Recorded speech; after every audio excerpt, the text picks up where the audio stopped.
नमस्कार दोस्तों, आज मैं आपको बताने वाला हूं कैसे आप टैली प्राइम का यूज़ करके न्यू GSTR1 को फाइल करेंगे। लाइव बताने वाला हूं, साथ में जो चेंजेस है उसके बारे में भी बताऊंगा। तो इसको समझने के लिए बने रहे मेरे साथ वीडियो के एंड तक। तो दोस्तों, ये मैं आ गया टैली पे। सबसे पहले क्या करेंगे, टैली पे आके यहाँ पे डिस्प्ले में जाएंगे और GST रिपोर्ट में जाएंगे और फिर GSTR1 में जाएंगे। GSTR1 में जाने के बाद मंथ सेलेक्ट कर लेंगे। जैसे नवंबर महीने की GSTR1 को फाइल करने वाला हूँ मैं GST पोर्टल पे, तो नवंबर की अपनी R1 को चेक कर लेंगे, अपने टैक्सेस को चेक कर लेंगे, अपनी वैल्यूज़ को चेक कर लेंगे। F12 करके इसे हम टैक्स सेपरेट हेड में लेते हैं टैक्स का, जैसे ICS अलग अलग कर देगा।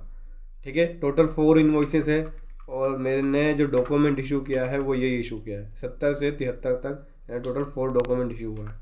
एचएसएन समरी एक ही है मेरी, ज़्यादा बड़ी नहीं है। ध्यान रखना, एचएसएन समरी आपका अगर आपकी टर्नओवर ज़्यादा है तो यह 6 या 8 डिजिट का जो एचएसएन कोड है उसके हिसाब से अपनी रिटर्न के अंदर दिखाएं। जहाँ पे लिमिट बताया गया है स्पेसिफाइड टर्नओवर के हिसाब से, मतलब एचएसएन कोड का जो क्लासिफिकेशन है या एचएसएन कोड की जो डिजिट का क्लासिफिकेशन है वो टर्नओवर के बेसिस पे है। तो अब अपना 4 या 6 डिजिट मिनिमम है आपको दिखाना ही पड़ेगा अपनी R1 के अंदर। तो उस हिसाब से अपनी R1 के अंदर एचएसएन कोड जो है दिखाएं। इसी हिसाब से आप टैली में भी एंट्री करें। जैसे सर्विस, ये मैंने सर्विस दी है, सर्विस के कोड में जो है टोटल डिजिट है वो है 6 डिजिट। सर्विस के केस में तो आपको टोटल 6 डिजिट ही दिखाना होगा, लेकिन अगर गुड्स का केसेस है और आपकी टर्नओवर ज़्यादा है तो 4 या 6 के हिसाब से आप देख लेना। लेकिन मैं रिकमेंड यही करूँगा कि आपकी टर्नओवर कम हो या ज़्यादा हो, आप एचएसएन कोड 8 डिजिट ही एंट्री करें टैली में, तो वो बेस्ट रहता है। इससे अगर कभी आपकी टर्नओवर बढ़ी तो आपको पता नहीं चलेगा, आपकी रिटर्न प्रॉपर जाएगी। अभी यहाँ पे आपको क्या करना होगा, आपको अपनी R1 में कुछ एरर्स को चेक करना होगा। जैसे कि incomplete information in HSN summary 0 है, यहाँ पे एरर नहीं है। मतलब कि एचएसएन समरी के अंदर इनकम्प्लीट इन्फॉर्मेशन होगा तो यहाँ पे एरर शो करेगा। और अनसर्टेन ट्रांजेक्शंस के अंदर कोई एरर होगा, मतलब कोई भी ट्रांजेक्शन अंदर एरर होगा तो अनसर्टेन ट्रांजेक्शंस के अंदर यहाँ पे शो करेगा। देख सकते हैं दोनों ही जगह मेरे पास 0 है। इसका मतलब हमारी R1 ओके है, परफेक्ट है, कोई भी यहाँ पे एरर नहीं है R1 के अंदर। ठीक है, अगर आपको कोई डेबिट नोट क्रेडिट नोट रहता है तो ओरिजिनल इनवॉइस की डेट और ओरिजिनल इनवॉइस नंबर उसको आप ध्यान से चेक कर लेना। ठीक है, इन बातों का आपको ध्यान रखना है। अभी क्या करेंगे, सब कुछ ओके है, Alt-E करके JSON फाइल को यहाँ पे हम जनरेट करेंगे। ई रिटर्न पे जाएंगे और यहाँ से JSON फाइल को सेलेक्ट कर लिया और उसके बाद बोलता है कि export separate file for each section, नहीं, नो पे क्लिक करना है। लोकेशन लेनी होगी जहाँ भी आपको अपनी GSTR1 को सेव करना है। चलिए लोकेशन को ले लेते हैं और कॉपी करके यहाँ पेस्ट कर लेते हैं। दोस्तों, मैंने लोकेशन कॉपी कर लिया, टैली पे आके यहाँ कर दिया स्पेसिफाई पाथ में जाके पेस्ट। ठीक है, लोकेशन पेस्ट हो गया। बोलता है एचएसएन समरी चाहिए आपको, यस। डॉक्यूमेंट समरी भी चाहिए, यस। डॉक्यूमेंट समरी भी ले लेगा और एचएसएन कोड भी ले लेगा। अभी ई पे क्लिक करना है, एक्सपोर्ट कर देगा। देख सकते हैं हमारे नवंबर महीने की GSTR1 को JSON फाइल में इसने जनरेट कर दिया है। अभी क्या करना है, चलिए GST पोर्टल पे आ जाते हैं। ये मैं आ गया दोस्तों GST पोर्टल पे और मैं यहाँ पे अपनी GSTR1 को फाइल करने वाला हूँ नवंबर महीने की। पोर्टल पे GSTR1 चेंज कर दिया है। ठीक है, चलिए मैं दिखाता हूँ। रिटर्न डैशबोर्ड पे आएंगे। रिटर्न डैशबोर्ड पे आने के बाद यहाँ से हम मंथ सेलेक्ट करेंगे। रिटर्न डैशबोर्ड पे आके दोस्तों सर्विस में जाके रिटर्न में जाके रिटर्न डैशबोर्ड यहाँ भी मिल जाता है आपको। यहाँ से भी अपने रिटर्न डैशबोर्ड में जा सकते हैं। उसके बाद दोस्तों यहाँ से सेलेक्ट करना होगा मंथ, जिस भी मंथ के लिए आप GSTR1 फाइल कर रहे हैं। जैसे मैं नवंबर का महीना मैंने सेलेक्ट कर लिया, सर्च पे क्लिक कर देंगे। सर्च पे क्लिक करने के बाद यहाँ पे देख सकते हैं बहुत सारे फॉर्म खुल गए। अभी आपको क्या करना है, GSTR1 यहाँ पे फाइल करना है। तो क्या करेंगे, यहाँ पे प्रिपेयर ऑफलाइन पे जाएंगे और ऑफलाइन पे जाने के बाद यहाँ पे जो हमने JSON फाइल जनरेट किया है टैली से, उस फाइल को यहाँ पे अपलोड करेंगे। ये फाइल को सेलेक्ट कर लिया हमने, देख सकते हैं इन प्रोग्रेस के अंदर है। अभी क्या करेंगे, रिफ्रेश करेंगे। देखिए प्रोसीड हो गया। अभी क्या करना है, बैक टू रिटर्न फाइल पे आना है और उसके बाद यहाँ से नवंबर का महीना सर्च पे क्लिक कर दिया। अभी प्रिपेयर ऑनलाइन पे जाना है। प्रिपेयर ऑनलाइन पे जाने के बाद जो हमारे इन्वॉइसेस है वो दिख जाएंगे। देख सकते हैं ये है मेरे पास B2B के अंदर 4 इन्वॉइसेस, जो टैली में था वो यहाँ पे आ गया। ठीक है, और HSN समरी की एक रिकॉर्ड है और एक ही डॉक्यूमेंट जो सीरीज़ है डॉक्यूमेंट का वो एक ही इशू किया है हमने। हालांकि इसके अंदर 4 डॉक्यूमेंट है लेकिन सीरीज़ एक है, वो यहाँ दिखा रहा है। ठीक है दोस्तों, यहाँ पे वैल्यूज़ नहीं आएंगी। पहले वाले GSTR में वैल्यू शो कर दी थी, यहाँ पे आपको वैल्यूज़ शो नहीं करेंगी। वैल्यू कहाँ शो करेगी मैं आपको बताऊँगा आगे। ठीक है, इस वाले सेक्शंस में आपके जितने भी ऐड रिकॉर्ड होता है वो दिखता है। अगर आपको कोई रिकॉर्ड अमेंड करना है तो इस पर क्लिक करके अपने रिकॉर्ड्स को अमेंड कर सकते हैं, जैसे B2B इनवॉइस को या B2C इनवॉइस को या एक्सपोर्ट वाले इनवॉइस को या debit note credit note registered वाले को या अनरजिस्टर्ड वाले को। B2C इनवॉइस जो अदर्स है या फिर जो अपने एडवांस लाइबिलिटी है आपकी उसको अमेंड कर सकते हैं। और एडजस्टमेंट वाली कोई एडवांस लाइबिलिटी है जो आपने एडवांस की एडजस्टमेंट करी है उसकी भी अमेंडमेंट यहाँ पे आप कर सकते हैं। नीचे इनवॉइस की डिटेल दिखती है जो भी आपने डाउनलोड किया होगा। ठीक है, ऊपर जो हमने इनवॉइस ऐड किया उसकी डिटेल आ गई, जैसे B2B वाली मैंने किया हुआ है HSN और डॉक्यूमेंट।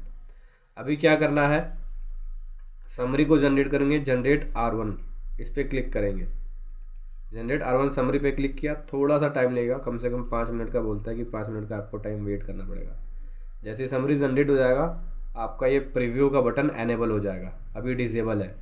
ठीक है, और आपको अगर लगता है कि आपने डाटा गलत भर दिया है या गलत इन्वॉइसेस की डिटेल भर दी है तो इस रीसेट वाले बटन पे क्लिक करके अपने R1 को फिर से भर सकते हो, सारी एंट्रियां यहाँ से हट जाएंगी।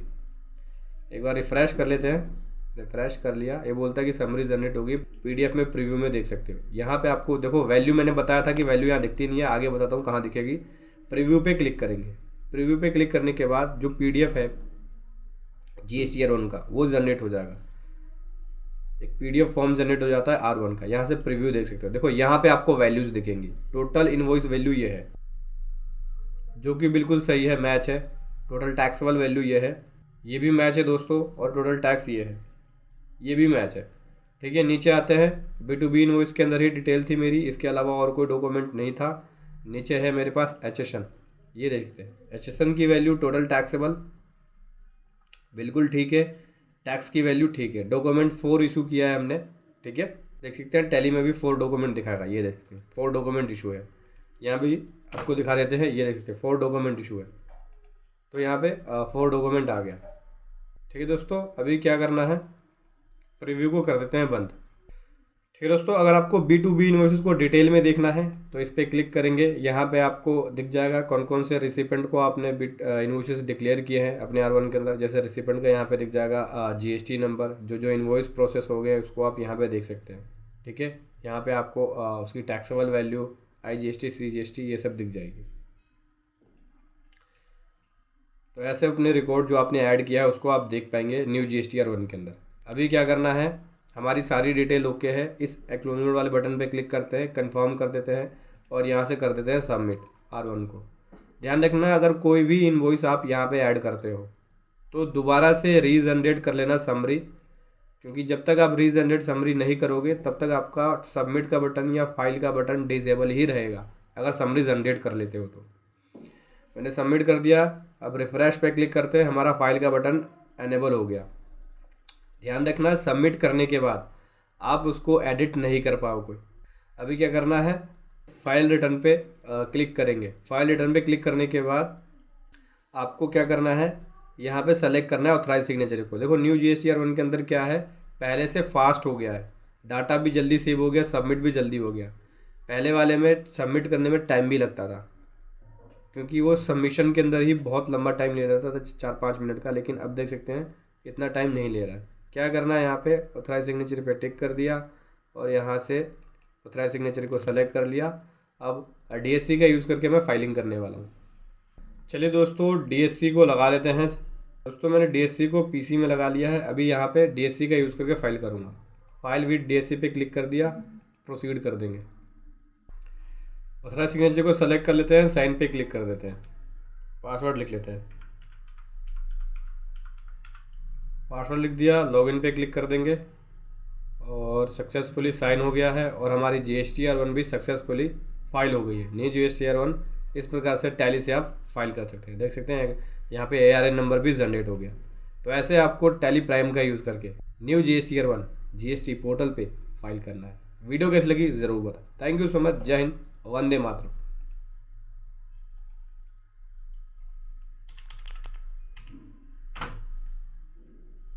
हेलो दोस्तों, आज मैं आपको बताऊंगा कैसे जीएसटीआर 3B को फाइल करेंगे in case of auto tax liability and ITC. हाँ जी दोस्तों, जिस केस में आपके पास ऑटो लाइबिलिटी आ रही है और आईटीसी आ रहा है, मतलब कि आपकी जो टैक्स लाइबिलिटी है ऑटोमेटिक ही उठ के आ रहा है R1 से और आईटीसी जीएसटीआर 2B से, तो उस केस में कैसे जीएसटीआर 3B को फाइल करेंगे आज मैं आपको बताऊंगा।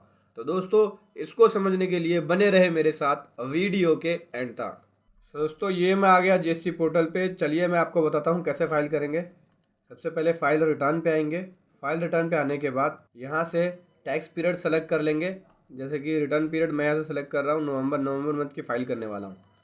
सर्च पे क्लिक किया और यहाँ पे जब आप ऑटो जीएसटीआर 3B फाइल कर रहे हैं उससे पहले आपका R1 फाइल होना चाहिए। जैसे कि मेरे पास यहाँ पे R1 फाइल है। प्रिपेयर ऑनलाइन पे क्लिक करेंगे। तो प्रिपेयर ऑनलाइन पे क्लिक करने के बाद जो आपके पास टेबल्स आती थी जिसके अंदर बहुत सारे क्वेश्चंस पूछते थे, वो अब नहीं पूछेगा ऑटो टैक्स लायबिलिटी के अंदर और आईटीसी के अंदर। ठीक है, सिर्फ एक ही चीज़ पूछेगा कि क्या आप नील की फाइल करना चाहते हैं, यस या नो कर सकते हो। तो मैं नो कर रहा हूँ क्योंकि मेरी नील की रिटर्न नहीं है। नो कर दिया, नेक्स्ट पे क्लिक कर दिया। ठीक है दोस्तों, यहाँ पे ये बोलता है कि जो आपकी R1 है, मतलब कि जो 3.1 के अंदर लाइबिलिटी उठ के आएगी ABCE के अंदर, या 3.2 में वो आपकी R1 से उठ के आएगी, और 3.1D के अंदर जीएसटीआर 2B से उठ के आएगी। 3.1D कौन सी है? रिवर्स चार्ज वाली सप्लाई जो है। उसके बाद जो टेबल 4 के अंदर इनपुट क्रेडिट है वो आपकी जीएसटीआर 2B से उठ के आएगी। चलिए क्लोज कर लेते हैं इसको। तो यहाँ पे देख सकते हैं सारी टेबल आ चुकी है। जिस टेबल की जरूरत नहीं है वो भी टेबल है, जैसे एग्जाम सप्लाई है, नॉन जीएसटी सप्लाई भी है। इसको आप बंद नहीं कर सकते थे, पहले बंद कर सकते थे, ऑप्शन होता था कि कौन कौन सी टेबल चाहिए।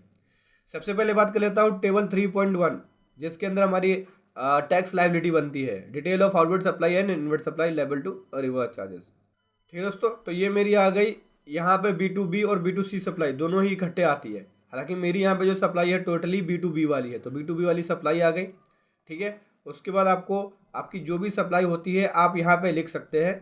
जैसे कि ये ऑटो आ रहा है, तो अगर आपकी कोई एक्स्ट्रा सप्लाई, जैसे आरसीएम वाली सप्लाई है, आपने इन्वर्ट सप्लाई लिया जिसके ऊपर आरसीएम पेबल बनता है, तो आप यहाँ पे लिख सकते हैं। लेकिन अगर कोई वैल्यू रेड में हो जाती है, जैसे कि मैंने आरसीएम वाली सप्लाई लिखी और यहाँ पे वैल्यू रेड में हो गई, उसका टैक्स लिखा तो रेड में हो गया, तो घबराने वाली बात नहीं है, क्योंकि आरसीएम के अंदर हम सेल्फ इन्वॉइसिंग करते हैं और सेल्फ ही टैक्स लाइबिलिटी दिखाते हैं। ये हमारी R1 में नहीं होता है। R1 में हम इसे रिपोर्ट नहीं करते हैं। 3B में 3.1D के अंदर रिपोर्ट कर दिया और नीचे जाके हम आरसीएम वाली लेते हैं सप्लाई, आरसीएम वाले आईटीसी को लेते हैं। कहाँ पे लेते हैं आरसीएम वाले आईटीसी को? 4.3 के अंदर लेते हैं। टेबल 4 के तीसरे कॉलम के अंदर लेते हैं हम। यहाँ पे टेबल 4 के अंदर तीसरा वाला जो पॉइंट है वहां पे लेते हैं 3A के अंदर आरसीएम वाली सप्लाई का आईटीसी। ठीक है, तो आपकी अगर कोई आरसीएम वाली सप्लाई है, अगर रेड में हो जाए तो उसको इग्नोर कर देना है, आप ले लेंगे, उसे कंफर्म कर लेंगे। इसके लिए जीएसटीएन ने एडवाइजरी भी दी है कि इसके ऊपर जो टेक्निकल टीम है वो वर्किंग में है और जल्दी इसको रिजॉल्व कर दिया जाएगा। क्योंकि आरसीएम जो है हम सेल्फ ही दिखाते हैं अपनी लाइबिलिटी, जितनी हमने आरसीएम रिसीव करी है, आरसीएम वाली सप्लाई रिसीव करी है, और उसके ऊपर आईटीसी टैक्स लाइबिलिटी लेके आईटीसी क्लेम कर लेते हैं। ठीक है, और उसके अंदर सेल्फ इन्वॉइसिंग करनी होती है। तो इसको आप यहाँ पे ले सकते हैं अगर वैल्यू रेड में भी हो जाए चाहे। ठीक है दोस्तों, ये हो गया। उसके बाद आपको यहाँ से कंफर्म करना है, ओके कर देना है। नेक्स्ट सीट पे आएंगे 3.2 वाली B2C सप्लाई। अगर B2C सप्लाई है आपकी तो आप यहाँ पे दिखा सकते हैं। अगर आपने R1 में रिपोर्ट कर दिया होगा तो ये आपकी ऑटो उठ के आ जाएगी। अब हम बात कर लेते हैं आईटीसी के बारे में। एलिजिबल आईटीसी ये हमारी जीएसटीआर 2B से उठ के आएगी। देख सकते हैं मेरी यहाँ पे आईटीसी जीएसटीआर 2B से उठ के आ चुकी है ऑटोमेटिक ही। ठीक है, और अगर आपकी आरसीएम वाली सप्लाई रहती है जिसके आपने ऊपर रिपोर्ट कर दिया है, उसके ऊपर आईटीसी रहता है, तो आप यहाँ पे ले सकते हैं। जैसे कि देखिए यहाँ पे अगर मैं लूँगा तो रेड में हो जाएगा, तो घबराने वाली बात नहीं है। जो आपकी बुक्स के अंदर आईटीसी है करंट में, वो आप आईटीसी ले सकते हैं। करंट टैक्स पीरियड के अंदर जो जितनी बुक्स के अंदर आईटीसी है आरसीएम वाली, इसके ऊपर इनकी जो टेक्निकल टीम है जीएसटीएन की, वो भी वर्किंग में है। ये हो गया दोस्तों। उसके बाद क्या करना है, यहाँ से कंफर्म कर देना है, ओके कर देना है। टैक्स लायबिलिटी हो गई, आईटीसी आ गया, दोनों ही चीज़ें आ चुकी हैं। अब नीचे मेरी यहाँ पे एग्जाम सप्लाई है, नील जीएसटी सप्लाई नहीं है और लेट फी भी नहीं है। ओके हो चुका है। मैं यहाँ पे अपनी जीएसटीआर 3B को सेव कर देता हूँ। उसके बाद प्रोसीड टू पेमेंट पे क्लिक करेंगे। तो दोस्तों यहाँ पे प्रोसीड टू पेमेंट पे क्लिक करने के बाद यहाँ पेमेंट वाले ऑप्शन पे आ चुके हैं हम। ये मेरी लाइबिलिटी होगी और यहाँ पे इतना आईटीसी से यूज़ करके पे कर रहा हूँ, और बचा हुआ जो बैलेंस है वो यहाँ पे कैश लेजर का यूज़ कर रहे हैं। ठीक है, चलिए इसको सेटअप कर देते हैं। मेक पेमेंट पे क्लिक करेंगे, यस कर देंगे, सेटअप हो चुकी है। सेटअप हो गई। अभी क्या करना है, प्रोसीड टू फाइल पे जाना है। प्रोसीड टू फाइल पे जाने के बाद यहाँ पे सेलेक्ट कर लिया और उसके बाद ऑथराइज सिग्नेचर को सेलेक्ट कर लेंगे। ठीक है, उसके बाद यहाँ पे DSC से मैं साइन करूँगा। तो DSC से फाइल करने से पहले आपको यहाँ पे DSC क्रोम पे काम नहीं करता है, तो उसके लिए क्या करेंगे, आप मेरी वेबसाइट पे आ जाना। यहाँ पे आपको जो कोड है वो एक कोड मिलेगा, उस कोड को आपको पेस्ट करना होगा उठा के। ठीक है, जैसे कि मैं आ गया वेबसाइट पे और यहाँ से सेंट्रल टेक्स्ट नोटिफिकेशन पे आ जाएंगे और यहाँ पे आपको लिखना होगा फेल टू इस्टेब्लिश लिखना है। उसके बाद इस पर एंटर कर देना दोस्तों, और एंटर करने के बाद यहाँ पे जो है आपको वो की मिल जाएगी, वो लिंक मिल जाएगा जिससे आपका DSC एक्टिवेट हो जाए और इजीली साइन हो जाए। तो इसको कॉपी कर लेंगे, जैसे कि मैंने ये कॉपी कर लिया और यहाँ से कॉपी करके पेस्ट कर दूंगा। ये देख सकते हैं, ये ऐसे पेस्ट कर दिया। उसके बाद रीलोड कर देंगे, ये ओके हो गया। अभी आपको क्या करना है, DSC लगाना होगा। पहले एक बार रिफ़्रेश कर लेना, फिर से आ जाते हैं एक बार फाइल रिटर्न पे। फाइल रिटर्न पे आने के बाद यहाँ से मैं सेलेक्ट कर लेता हूँ नवंबर मंथ, सर्च पे क्लिक किया। उसके बाद फाइल GSTR 3B पे आ गए और उसके बाद मैं यहाँ से प्रोसीड टू पेमेंट, पेमेंट हो चुकी है, प्रोसीड टू फाइल पे आ जाएंगे। प्रोसीड टू फाइल, यहाँ से ऑथराइज सिग्नेचर को सेलेक्ट किया और उसके बाद फाइल विद DSC प्रोसीड कर दिया और यहाँ से सेलेक्ट करके साइन पे क्लिक कर दिया।